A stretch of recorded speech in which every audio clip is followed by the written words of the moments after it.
2-3 দিন ধরে আমাদের এখানে বেশ ভালোই বৃষ্টি শুরু হয়েছে। আমি থাকি চন্দননগরে, তোমরা কে কোথায় থাকো আর সেখানে কেমন বৃষ্টি হচ্ছে অবশ্যই আমাকে একটু কমেন্টে জানিও।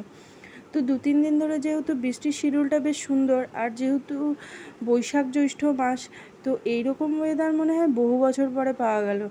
মানে রীতিমতন রাত্রিবেলা চাদর গায়ে দিয়ে শুতে হচ্ছে এরকম আর কি। তো কয়েকদিন ধরে ইচ্ছে করছিল যে একটু খিচুড়ি খাবো, তো সময় হচ্ছিল না। তো আজকেই ভাবলাম করি, কারণ আজকে বৃহস্পতিবার, তো আমাদের নিরামিষ খায়, সেই কারণে ভাবলাম আজই করি। আর এদিকে দেখো বৃষ্টির অবস্থা দেখো, সারা দিন ধরে এরকম প্যাটর প্যাটর বৃষ্টি হচ্ছে। ওয়েদারটা তো বেশ ভালোই আছে, কিন্তু এই যে জামা কাপড় শুকোনো আর চারিদিক ভিজা, এই জিনিসটা বড্ড বাজে লাগছে। তো তার মধ্যে চলে গিয়েছিল কারেন্ট, তো সেই জন্য ভেবেছিলাম আর ভিডিও করব না। তো হঠাৎই কারেন্ট চলেও এসেছে, তো সেই জন্য ভাবলাম যাক, কারেন্ট যখন চলে এসেছে ভিডিওটা শুরুই করে দিই। এখানে দেখো ছোলার ডাল আমি সকালবেলা ভিজিয়ে রেখেছিলাম, বেশ অনেকক্ষণ ভেজানো ছিল, 2-3 ঘন্টা মতো ভেজানো ছিল। তো তারপরে আমি এদিকে হাঁড়িতে সিদ্ধ বসিয়ে দিয়েছি, আর এদিকে মুগ ডাল নিয়েছি, ওই 300 গ্রাম মতো মুগ ডাল নিয়েছি। 300 মুগ ডাল নিয়ে ওটাকে আমি একটু সর্ষের তেল দিয়ে আমি ভেজে নিয়েছি লাল লাল করে। আর এখানে দেখো কী কী নিয়েছি, গোবিন্দভোগ চাল ধুয়ে নিয়েছি, কুমড়ো কেটে নিয়েছি, আর এদিকে নিয়েছি টমেটো, আর নিয়েছি কাঁচা লঙ্কা আর আদা একবারে বেটে নেব, ওটা হচ্ছে গিয়ে আলুর দমেও দেবো আবার খিচুড়িতেও দেবো। আর এদিকে আলুর দমের জন্য আলু কেটে নিয়েছি, ওর মধ্যে রেখেছি একটু ক্যাপসিকাম আর কারি পাতা রেখেছি, ওটাও দেবো। আর এদিকে দেখো আদা আর কাঁচা লঙ্কাটা আমি বেশ সুন্দর করে পেস্ট করে নিয়েছি, কাঁচা লঙ্কা একটু বেশি করে নিয়েছি, ওই মনে হয় 8-10টা মতো নিয়েছিলাম, যাতে খিচুড়িতে আর আলুর দমে দুটোতেই মেকআপ হয়ে যায়। তো এখানে আলুর দম বসাবো, তার আগে আমি এই যে কুমড়োগুলোকে ভেজে নিলাম একটু নুন দিয়ে, হলুদ দিইনি, শুধু নুন দিয়েই ভেজে নিয়েছি। আর উপরে মিস্ত্রিরা কাজ করছে, তাদের জন্য একটু চাও বসাতে বললো, তো আমি তাদের জন্য একটু চা বসিয়ে দিলাম। এই যে কুমড়োগুলো ভাজা হয়ে গেছে, ওগুলো আমি বাটিতে তুলে রাখলাম। আর এদিকে দেখো খিচুড়ির ডালটাও প্রায় সিদ্ধ মতো হয়ে গেছে, মানে লাস্টে যে মুগ ডালটা দিলাম ওটাও প্রায় সিদ্ধ মতো হয়ে গেছে। এখন আমি দিয়ে দেবো ওই গোবিন্দভোগ চাল যেটা ধুয়ে রেখেছিলাম। এখানে গোবিন্দভোগ চাল আছে প্রায় ওই 400 গ্রাম মতন রয়েছে, মানে তোমরা তোমাদের আন্দাজ মতো দিতে পারো। আমি ডাল আর চাল সমান দিই না, আমি চালটা একটু বেশি রাখি আর ডালটা একটু কমই দিই। আমি বেশি একদম সমান সমান হয়ে গেলে আমার কেমন লাগে। তো এর মধ্যে সমস্ত রকম মশলা দিয়ে দিলাম, টমেটো দিয়ে দিলাম 2 চামচ, ধনের গুঁড়ো 2 চামচ, জিরের গুঁড়ো, আর দিয়ে দিলাম আদা কাঁচা লঙ্কার পেস্টটা, আর দিয়ে দিচ্ছি হলুদ, নুন দিয়েছি 4 চামচ মতো নুন দিয়েছি। এবার যদি দরকার হয় তখন আবার পরে দেওয়া যাবে। তো দেখো ওদিকে চাটাও হয়ে গেছে, মিস্ত্রিদের দিয়ে আসি, ভাবলাম তোমাদেরকে একবার দেখাবো কোথায় কাজ হচ্ছে। তো যা অবস্থা নিচটায় আর যেতে পারলাম না, মিস্ত্রিদেরকে ওখান থেকেই ডেকে চা দিয়ে দিলাম।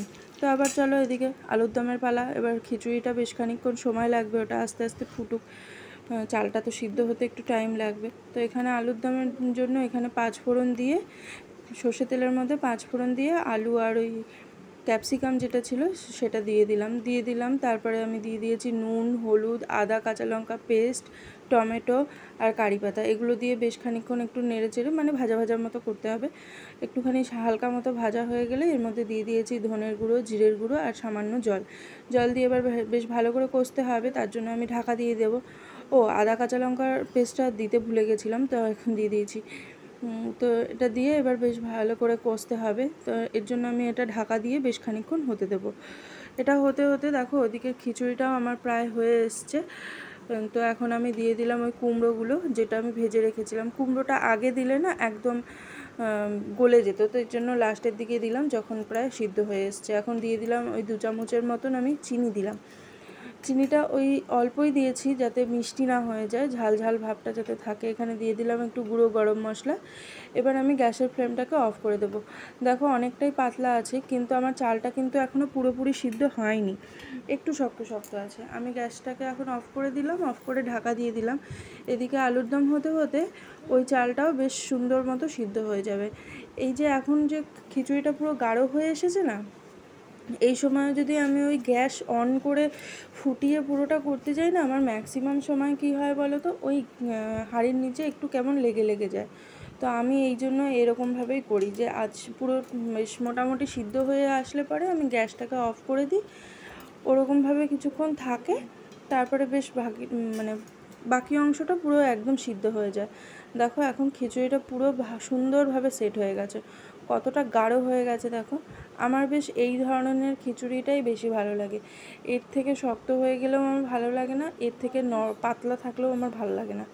তো এদিকে দেখো আলুর দমও প্রায় হয়ে এসছে, আলুর দমটা একটু ফুটে গেলেই হয়ে যাবে। দেখো বৃষ্টি এখনও থামছে না, সারা দিন ধরে এরকম হচ্ছে, ভালোও লাগে না।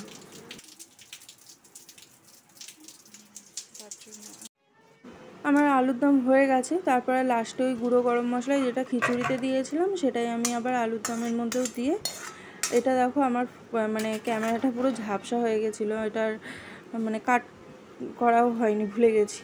তো যাই হোক, দেখো আলুর দমও হয়ে গেছে। এবার খিচুড়িতে আমার ফোড়ন দেওয়ার পালা। মানে কড়াইটার জন্য আমি ওয়েট করছিলাম, না হলে আগেই ফোড়ন দেওয়া হয়ে যেত। আর একটা কড়াই লাগাবো, তার জন্য আমি ভাবলাম আলুর দম না নামিয়ে তারপরে এর মধ্যেই আমি ফোড়নটা দেবো খিচুড়ির। তো সেই জন্য সর্ষের তেল পরিমাণ মতো দিয়ে দিয়েছি, এখানে দিয়ে দিলাম ওই শুকনো লঙ্কা দুটো তেজপাতা আর বেশ খানিকটা পাঁচফোড়ন। এই দিয়ে একটু সময় একটু নাড়তে হবে যাতে বেশ ভাজার গন্ধটা আসে। তো সেরকম একটু সুন্দর ফ্লেভারটা আসলেই সঙ্গে সঙ্গে আমি হাঁড়ির মধ্যে দিয়ে দিলাম। হাঁড়িটা আর ফোটানোর দরকার নেই, আমার এরকমভাবেই হয়ে যাবে। অনেকে ফোড়ন দেওয়ার পরেও ফুটিয়ে নেয় একবার, তো দরকার নেই। এখানে গরম গরমই তো, ঠান্ডা অবস্থায় যদি আমি ফোড়নটা দিতাম তাহলে আমাকে একবার ফুটিয়ে নিতে হতো, কিন্তু এটা তো আমার গরমই আছে, তার জন্য আমি আর ফুটিয়ে নিলাম না। তো এই দেখো আমার খিচুড়ি রেডি। তো ছেলে বলছিল যে মা খিচুড়ি হয়ে গেলে আমাকে একটু দিও টেস্ট করতে। তো এখন এই যে খিচুড়ি আলুর দম দুটোই হয়ে গেছে, এই যে ছেলের জন্য একটুখানি তুলে নিয়েছি আমি থালায়, এটা এখন দিয়ে আসি ওকে। দিতে এলাম ওনাকে, উনি নেই, চলো তাহলে রেখে দিই।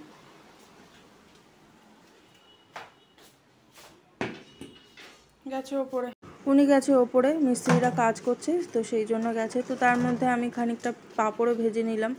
তো পাঁপড় ভাজবো আর আমি নিজে খাবো না, তাই কখনো হয় নাকি। দেখো আমিও একটা পাঁপড় সাটিয়ে দিলাম। তো তারপরে ছেলেও চলে এসেছে, ঠাকুমাও চলে এসেছে, ওর দুজনে মিলে বসে পড়েছে খেতে। তো আমি খাবো, ওর বাবা আসলে একসাথে খাবো ওখানে, নাহলে আবার ওর বাবাকে দেওয়ার জন্য উঠতে হবে। তো যাই হোক, আমি তারপরে আবার সন্ধেবেলায় দেখো আবার সন্ধেবেলা নিয়ে একটুখানি খিচুড়ি নিয়ে বসেছিলাম। খিচুড়ি হলে না আমার সারাদিন খেতে ভালো লাগে। তোমাদের কার কার এরকম ভালো লাগে আমাকে একটু অবশ্যই কমেন্টে জানিও। কিন্তু আমি খিচুড়ি করলে সারাদিন ধরে বাটিতে করে করে নিয়ে খাই, সন্ধ্যের টিফিনেও আমি খিচুড়িই খাই। তোমরা কারা কারা এরকম খাও আমাকে অবশ্যই কমেন্টে জানিও। তো আজকের মতো টাটা, বাই বাই, দেখা হবে অবশ্যই কোনো নেক্সট ভিডিওতে। তো তখন তোমরা খুব খুব ভালো থেকো, সুস্থ থেকো, সাবধানে থেকো। তো আমার এই খিচুড়ি আর আলুর দম রেসিপিটা কেমন লাগলো সেটাও অবশ্যই কমেন্টে জানিও। টাটা।